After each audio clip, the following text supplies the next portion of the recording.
Oke, assalamualaikum warahmatullahi wabarakatuh. Bertemu lagi pada video kita kali ini. Di sini kita akan membahas tentang semantik analisis. Tapi sebelum masuk ke bab semantik analisis, ada dua bab yang perlu kita ketahui, yaitu yang pertama ada syntax and parsing, itu bab 4 dan meaning representation, bab 5. Nah, sebelum masuk ke semantik analisis, karena kita harus belajar ke dasarnya dulu. Oke, kita langsung masuk ke bab yang pertama dulu, yaitu bab 4 syntax and parsing.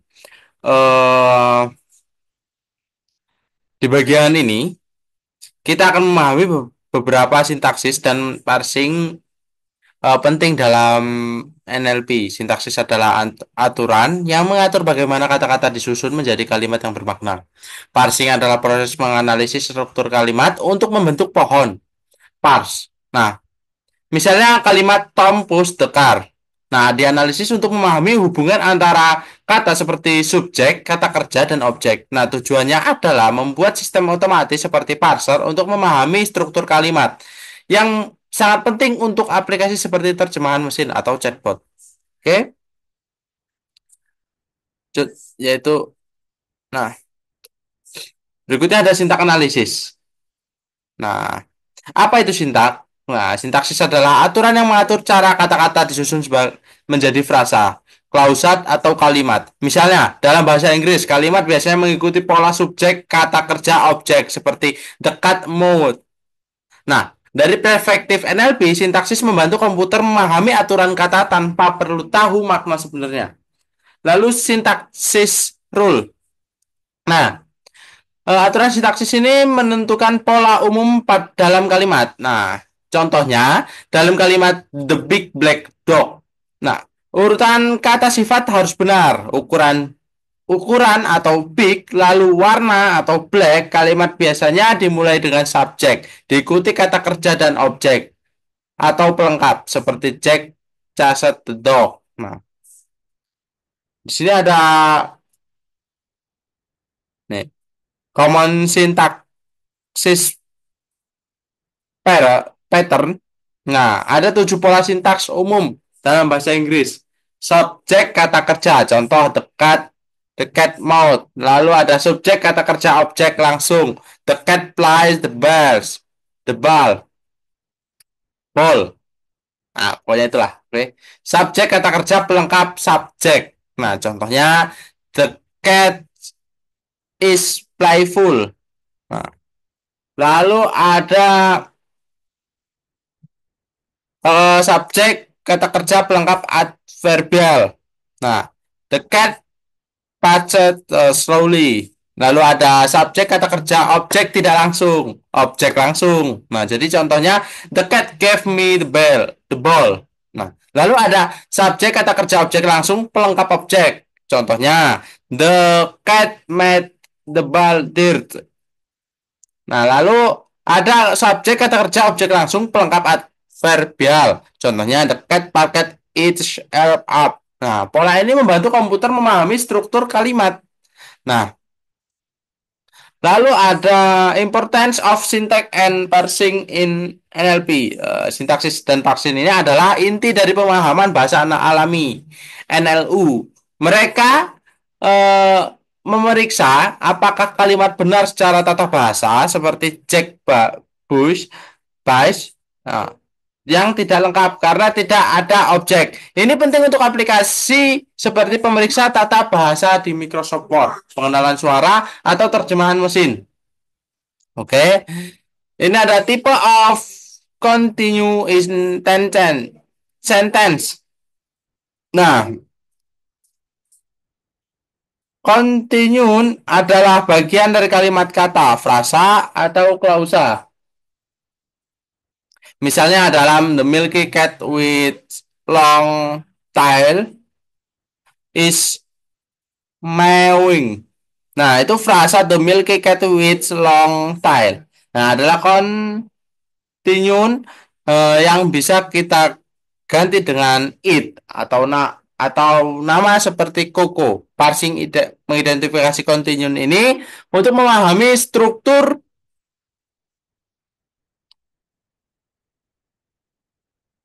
kalimat. Nah, berikutnya ada kind of continue. Ada tiga jenis continue utama. Yang pertama ada non parse atau NP. Atau frasa nomia seperti my cat, Coco. Dalam my cat, Coco characters of the table. Lalu ada verb parse. Nah, verb parse ini adalah atau VP ini kata kerja seperti cards, the table dalam contoh sebelumnya. Lalu ada preposition,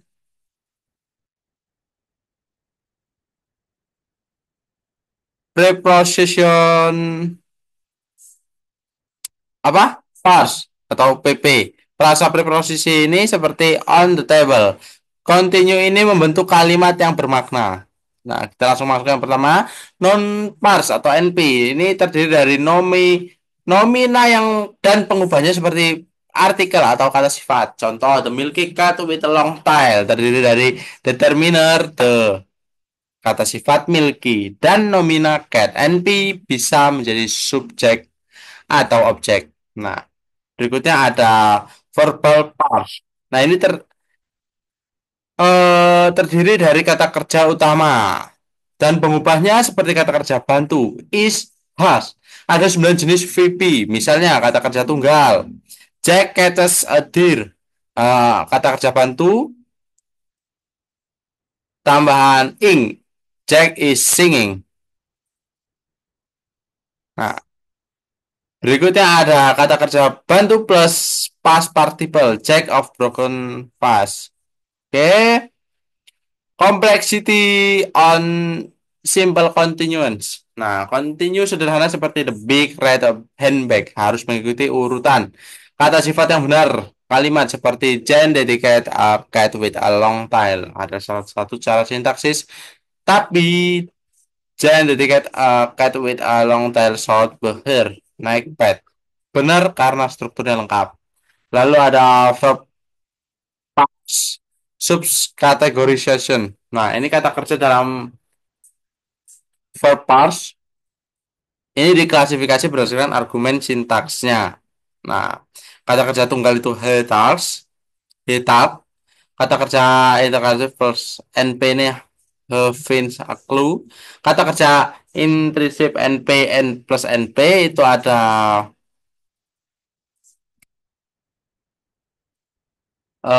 place show the map.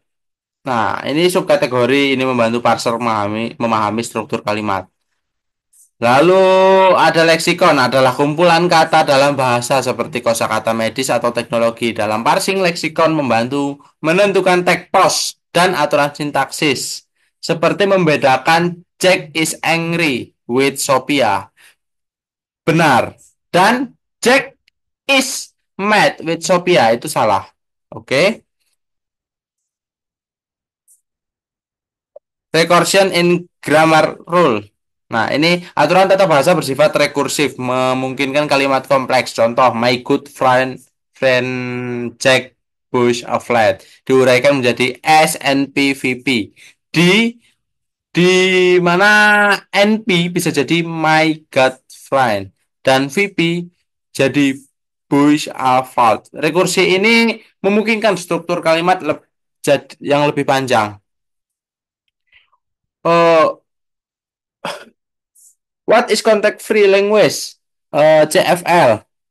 Nah, CFL ini adalah bahasa yang dihasilkan oleh CFG yang mencakup semua bahasa reguler. CFL ini bersifat rekursif dan digunakan dalam desain bahasa. Oke, berikutnya ada what is context free grammar CFG. CFG. What is context free grammar CFG? CFG adalah sekumpulan aturan rekursif yang menghasilkan kalimat tanpa ketergantungan konteks. Ini digunakan untuk mendeskripsikan struktur bahasa alami dan pemrograman. Major component of CFG. Nah, CFG memiliki 4 komponen utama. Yang pertama simbol non-terminal. N, placeholder seperti NP, VP, PP. Lalu ada simbol terminal apa itu yang seperti ini? Apa sih? Lupa. Pokoknya simbol yang seperti ini. Nih, lupa saya penyebutannya apa. Kata-kata atau pos seperti the cat. Lalu ada P itu aturan production. Lalu ada simbol S itu titik awal, titik kalimat awal. Nah, contoh untuk Jen plays the piano, CFG menghasilkan SNP-VP. Oke, di mana NP adalah Jen, VP, V, NNP, dan seterusnya. Oke. Dari variation using CFG. Oke, derivasi CFG menghasilkan kalimat dari simbol awal S menggunakan aturan produksinya. Misalnya, Jane plays the piano diuraikan menjadi pohon pars dengan aturan S, NP, VP,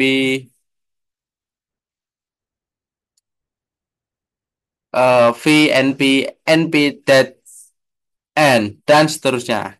CFG parsing ini adalah proses menganalisis kalimat untuk membentuk pohon. Nah, yang pertama ada morphological parsing. Itu parsing morfologi mengidentifikasi morfem dalam kata. Seperti cats diuraikan menjadi cat nomina. Tambah S plural. Plural. Ini dilakukan dengan finite state automata atau jaringan saraf.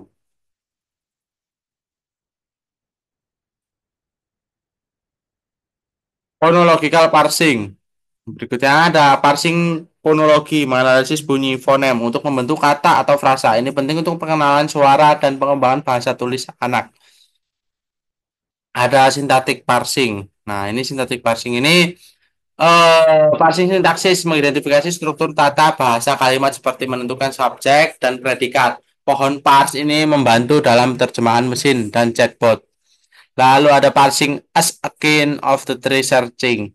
Nah, parsing ini adalah pencarian pohon pars yang benar menggunakan aturan tata bahasa. Jika ada beberapa pohon pars, metode stokastik digunakan untuk memilih yang paling mungkin.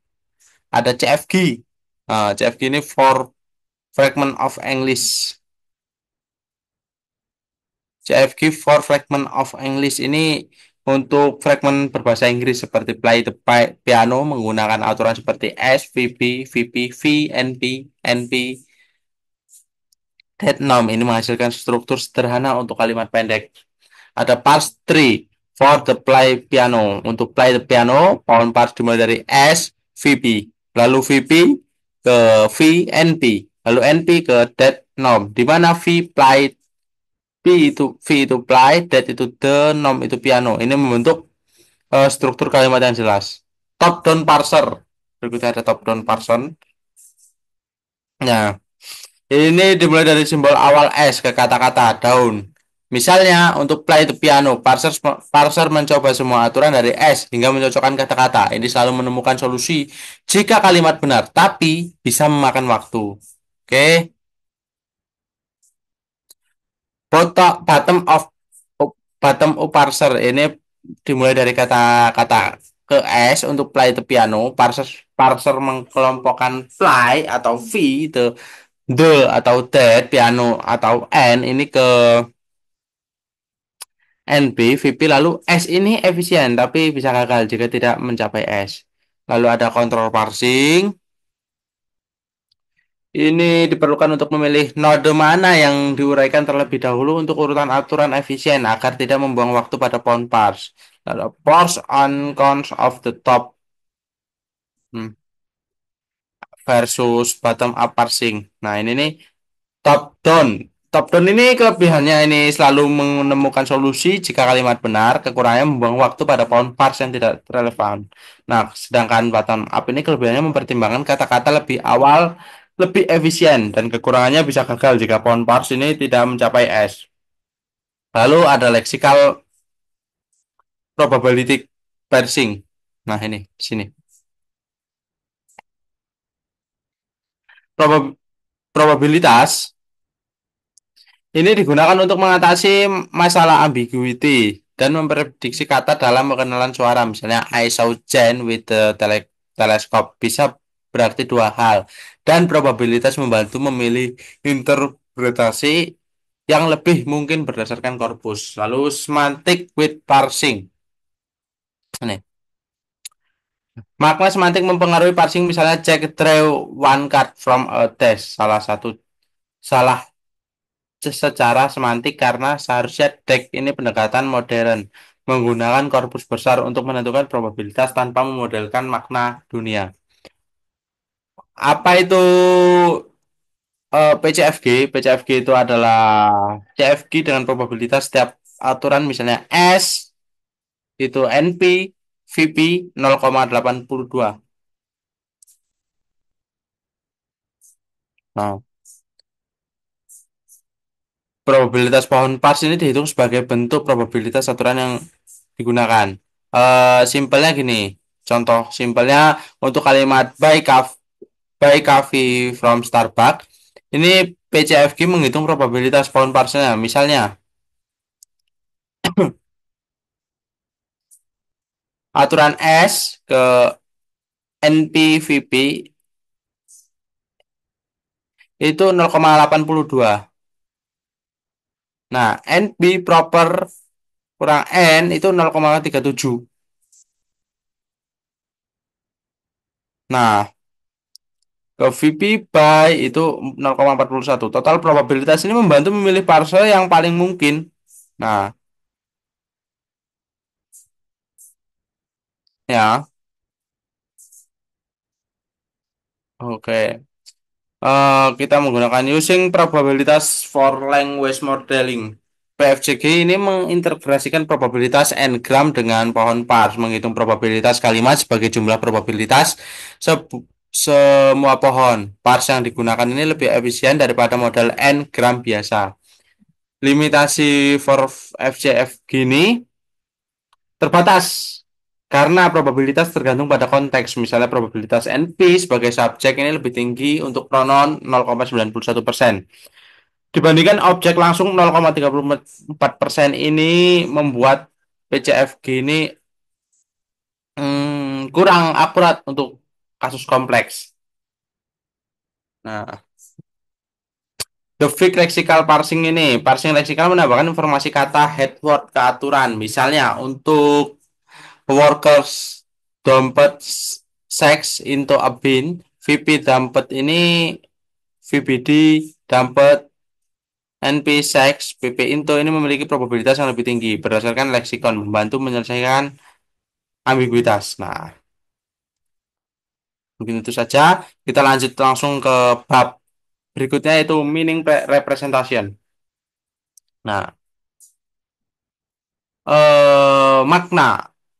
Kita ini di bab ini membahas cara mempresentasikan makna kalimat dalam agar komputer bisa memahami konteks, bukan hanya struktur tata bahasa, tapi penting untuk analisis semantik, pragmatik, dan wacana dalam NLP. Misalnya, kalimat Jack Driver Merchandise ini tidak hanya dianalisis strukturnya, tapi juga maknanya, siapa yang mengemudi dan apa yang dikemudikan. Oke, apa itu meaning?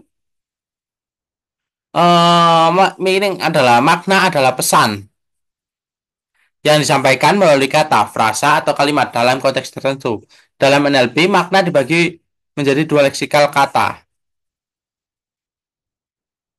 dan semantik atau kalimat. Misalnya, frasa of the wagon seperti makna khusus yang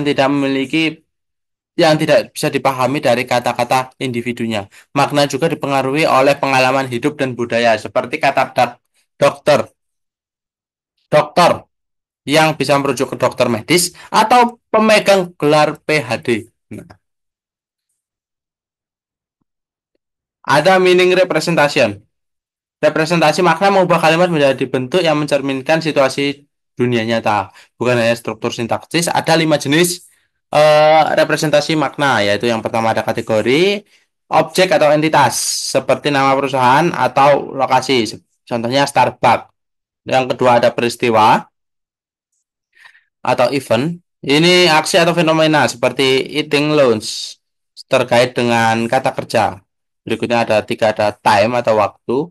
Itu ada momen spesifik seperti 3:90 AM pagi, siang, atau next week. Nah, berikutnya ada aspek. Nah, aspek ini ada beberapa ini, ada empat, yaitu statif. Ini menyatakan fakta. Misalnya Jen ke know how turun, atau ada aspek activity ini menggambarkan aksi. Menggambarkan aksi. Misalnya Jen is a running. Lalu ada accomplishment. Ini aksi selesai tanpa akhir. Misalnya Jen a book the room. Lalu ada aspek achievement. Ini aksi yang berakhir pada misalnya Jen of the book. Berikutnya yang kelima adalah keyakinan. Nih, keinginan dan niat. Nah, pikiran kompleks seperti I believe everything happen for reason ini membantu komputer memahami maksud dari kalimat. Berikutnya ada semantic pre-processing. Nah, pemrosesan semantik ini mengkodekan dan menafsirkan makna untuk satu, menyimpulkan hubungan dengan lingkungan seperti is Jack inside the classroom. Berikutnya yang kedua menjawab pertanyaan seperti who got the highest grades. Yang ketiga ada melakukan interferensi seperti if a Jack is in classroom and Mary sit next to to him, the Mary is also the classroom. Contoh aplikasinya chatbot AI yang menjawab pertanyaan seperti what is the meaning of NLP atau solve I study AI study AI. Nah, ini dengan memahami konteks dan pengetahuan dunia. Maaf, leher saya sakit. Minum bentar.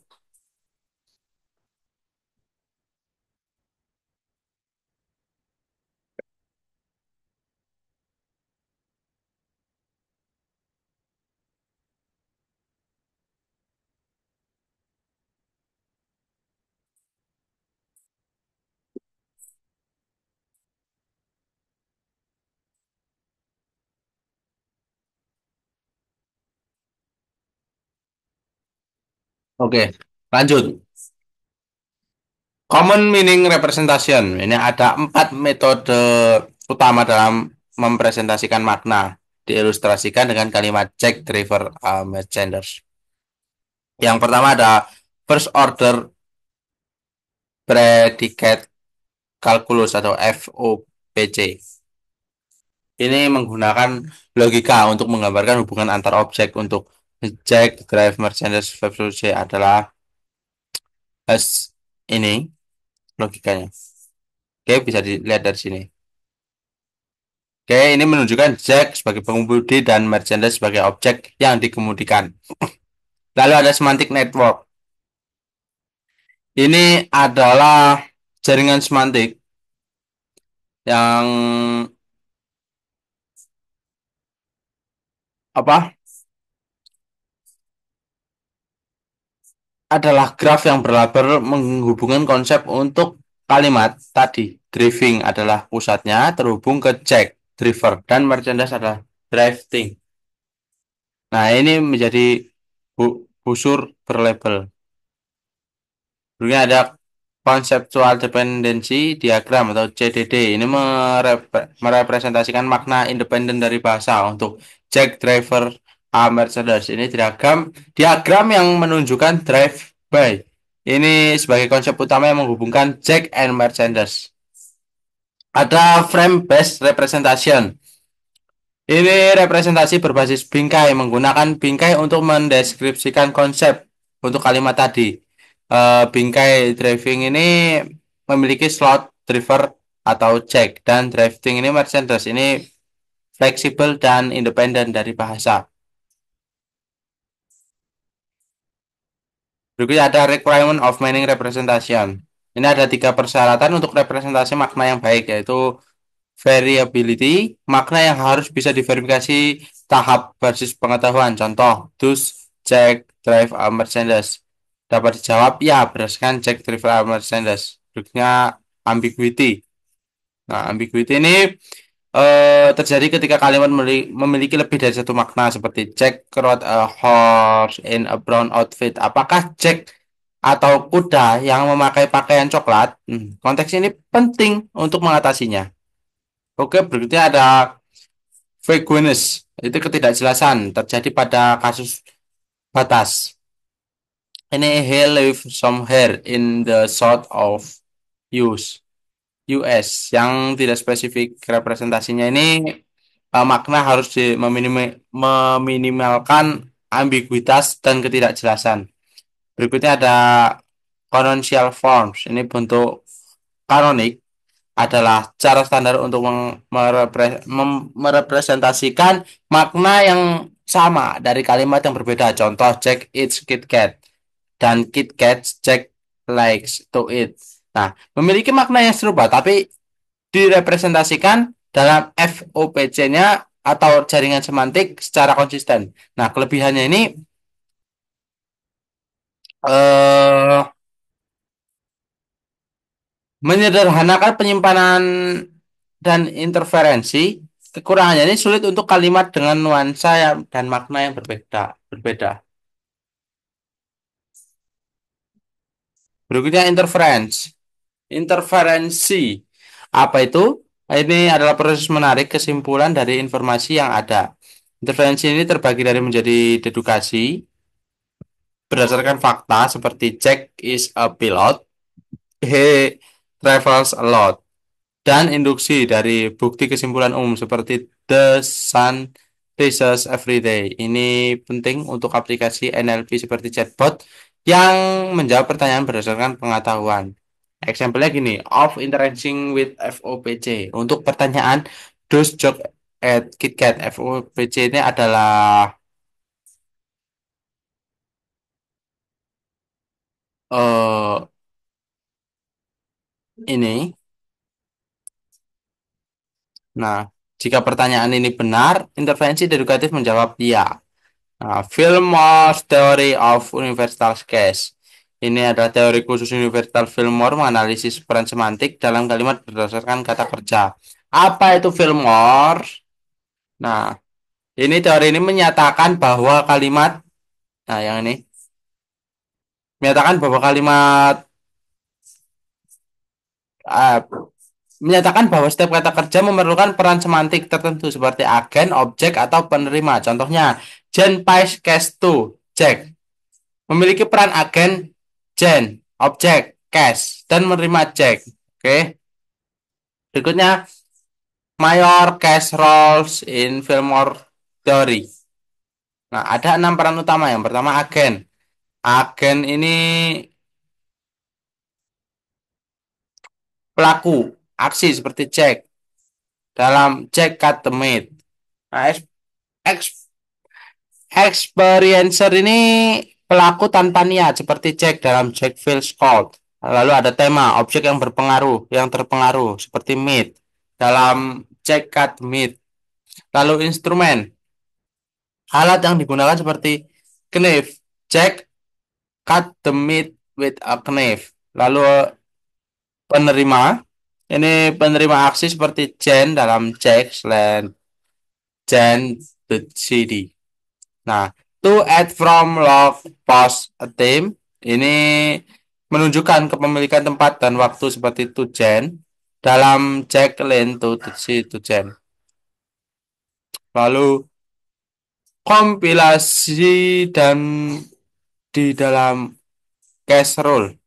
Kom komplikasi ini kontinuen dengan beberapa peran. Subjek bisa agen, instrumen, atau tema seperti Jack cut the fish versus the Knave cut the fish. Nah, variasi eksperimen sintaks ini adalah Jack cut the fish versus the fish was cut by Jack. Ambiguitas preposisi by bisa menunjukkan agen atau instrumen. Nah, berikutnya yang keempat ada opsi peran dalam kalimat. Jack cut the fish with a knife. Memiliki beberapa konfigurasi. Nah, ini solusinya ini. Aturan seperti jika ada agen itu jadi subjek, tidak jika tidak instrumen atau tema menjadi subjek. Dengan batasan seperti agen harus makhluk hidup.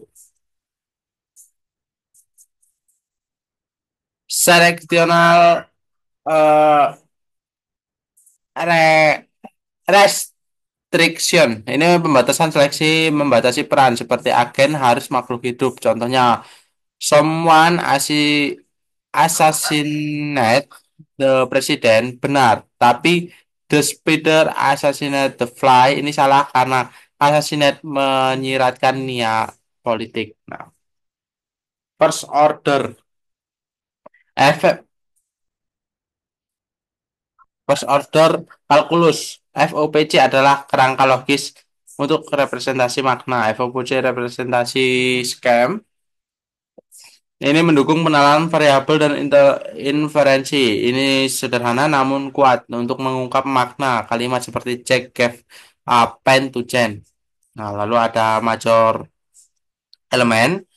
Ini ada yang pertama itu term ini nama objek, konsep seperti Jack, fungsi seperti brand name itu merchandise dan variabelnya seperti X. Predikat itu ada kata sifat atau hubungan seperti drive, Jack merchandise.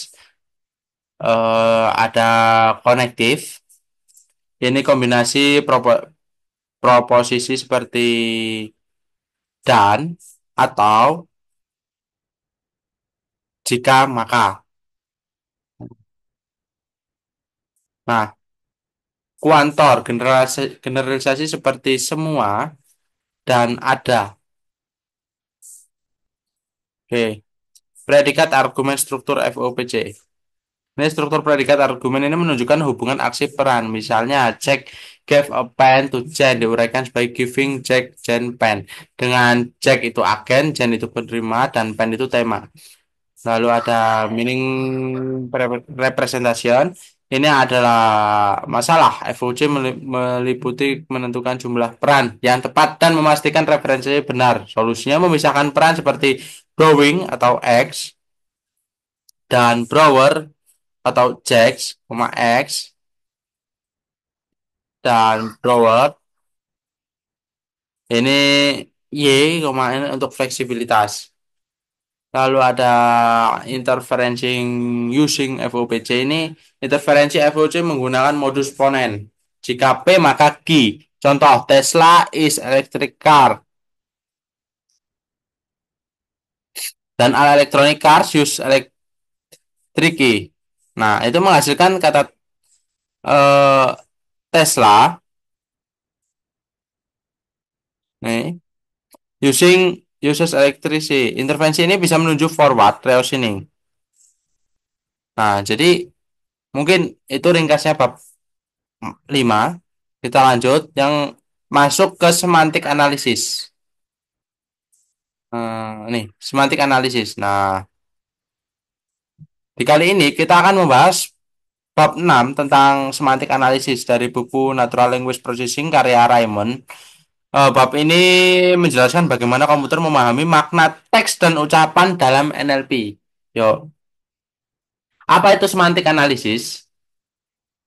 Semantik analisis itu adalah proses mengidentifikasi makna dari teks ucapan dengan menganalisis struktur tata bahasa, hubungan antar kata, dan konteks. Tujuannya adalah mengubah input bahasa menjadi representasi makna untuk aplikasi seperti analisis teks, mesin pencari, dan chatbot. Nah, contoh kalimat Giant Panda is portly folivore found in China. Ini dianalisis untuk memahami bahwa itu merujuk pada karakteristik panda, bukan hanya nama hewan.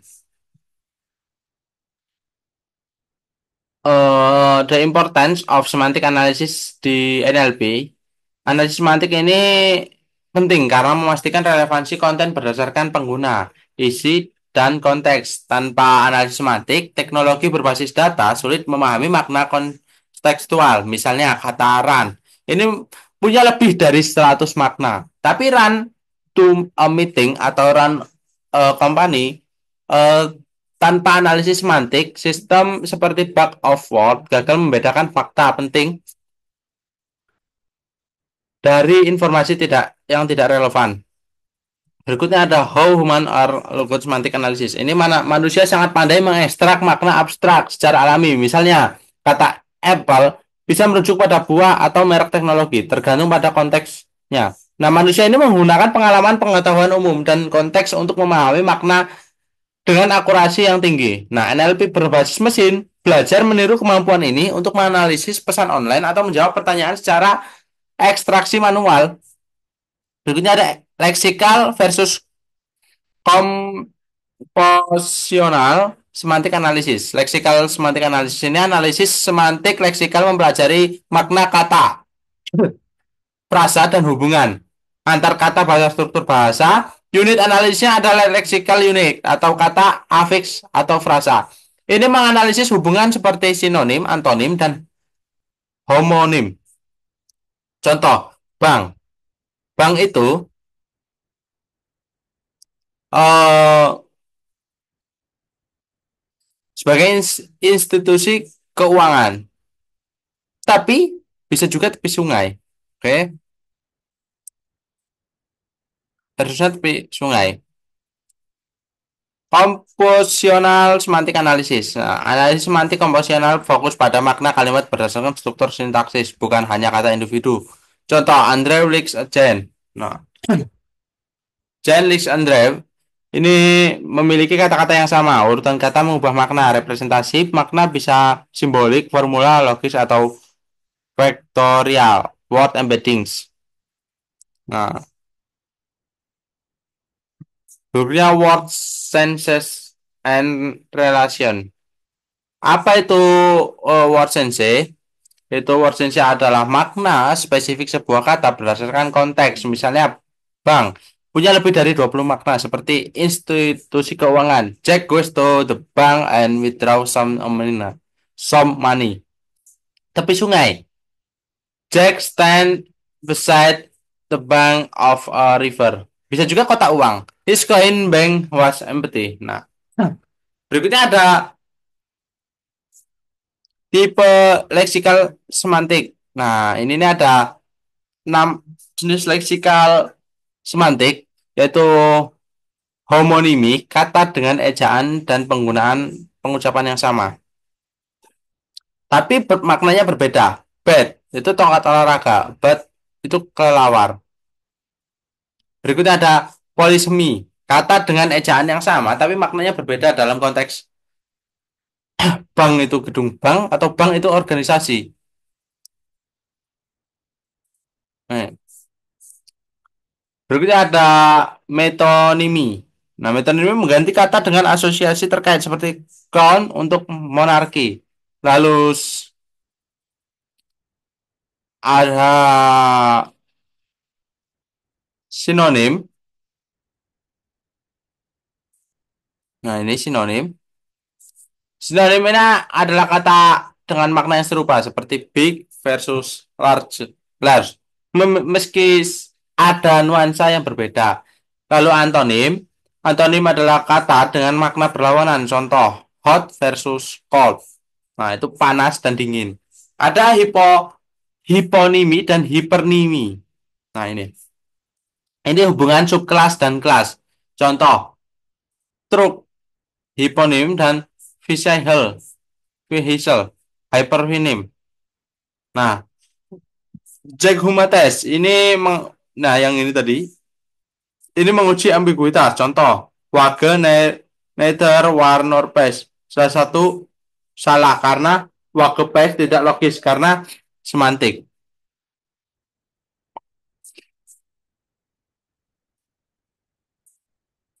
Berikutnya word sense disam mana? Word sense disambiguas ambiguitas. Nah, WSD adalah proses yang menentukan makna kata yang tepat dalam konteks tertentu. Contoh, Jen had to hear the bass sound. Instrumen musik versus Jack is eating fried bass atau ikan. WSD mengatasi ambiguitas semantik, sedangkan post tagging mengatasi ambiguitas sintaksis. Kesulitannya dalam eh, eh, PSD ini kesulitannya ada 5 tantangan utama. Perbedaan makna antar kamus. Kamus seperti WordNet punya banyak pembagian makna. Post tagging, algoritma post tidak selalu cocok untuk WSD karena konteksnya lebih luas. Varians antar penilai, manusia sulit untuk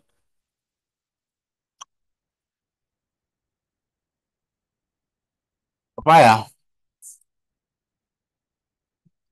Manusia sulit untuk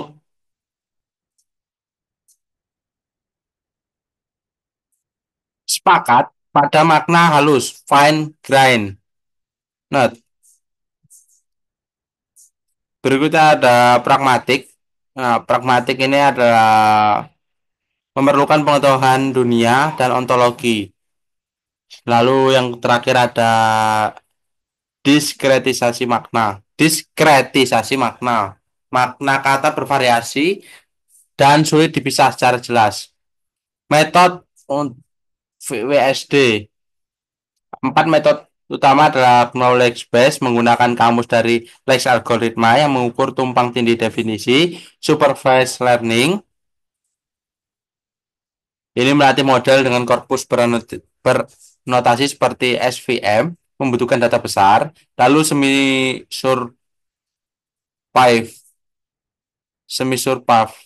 survived ini menggabungkan data berlabel dengan data yang tidak berlabel dengan bootstrapping. Lalu ada unsupervised learning, yaitu mengkelompokkan makna berdasarkan kemiripan konteks.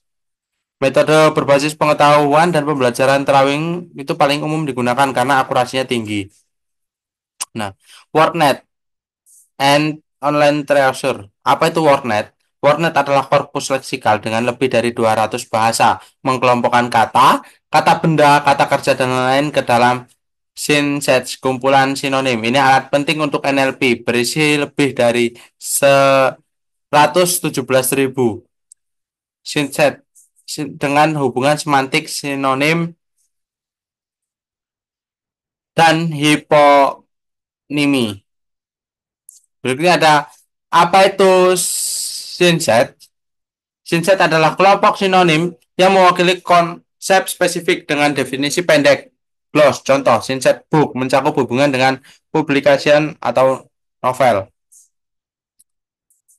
Eh, kita stop dulu sampai sini ya, karena sedang azan nanti kita lanjut. Oke, kita lanjut.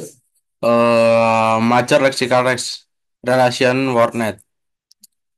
Nah, ini nih hubungan utama yang meliputi sinonimi, kata dengan makna serupa, antonimi, makna berlawanan, eh, hiponimi atau hipernimi, subkelas dengan kelas cair furnitur, lalu ada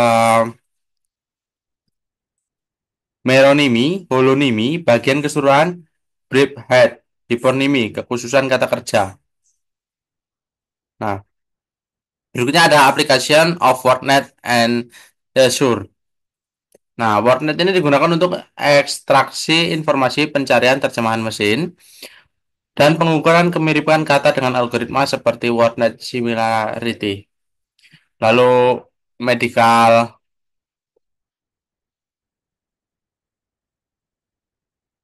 Oh.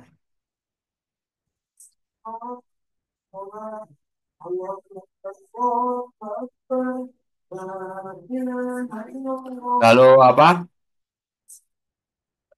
Medical Subject Data Source atau MESH itu adalah data source biomedis dengan 177.000 entry digunakan untuk mengindeks artikel Medline, PubMed. Ini memiliki hierarki 11 tingkat dengan 16 cabang seperti anatomi dan penyakit. Contoh penggunaannya menemukan sinonim seperti subcourse dan subsource. Nah, berikutnya word similarity. Itu ada kemiripan kata yang mengukur seberapa dekat makna dua kata berbeda dari hubungan kata seperti car dan galosine. Oh, algoritma berbasis thesaurus ini mengukur jarak antara kata dalam graf synshet dengan metode distribusi menggunakan vektor kata.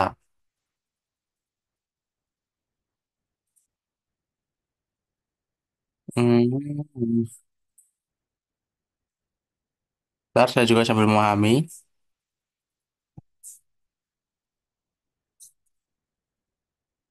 Oke, mana? Langsung masuk ke distribusi. Matriks istilah dokumen menunjukkan frekuensi kata. Nah, dalam dokumen. Nah, contohnya matriks untuk kata battle, soldier, fool, dan tricks dalam 6 karya sastra seperti Julius Caesar and Moby Dick menunjukkan kemiripan dokumen dan kata. Julius Caesar and Henry V mirip karena vektor istilahnya serupa. Poin berikutnya. Nah, ini Point Waste Mutual Information PMI. Nah, ini mengukur hubungan antara kata berdasarkan konsekuensi rumusnya. Ko, Okurensi rumusnya. Ko, Okurensi. Nah, ini rumusnya. Positif PMI atau PPMI mengganti nilai negatif dengan nol untuk hasil yang lebih baik. Nah,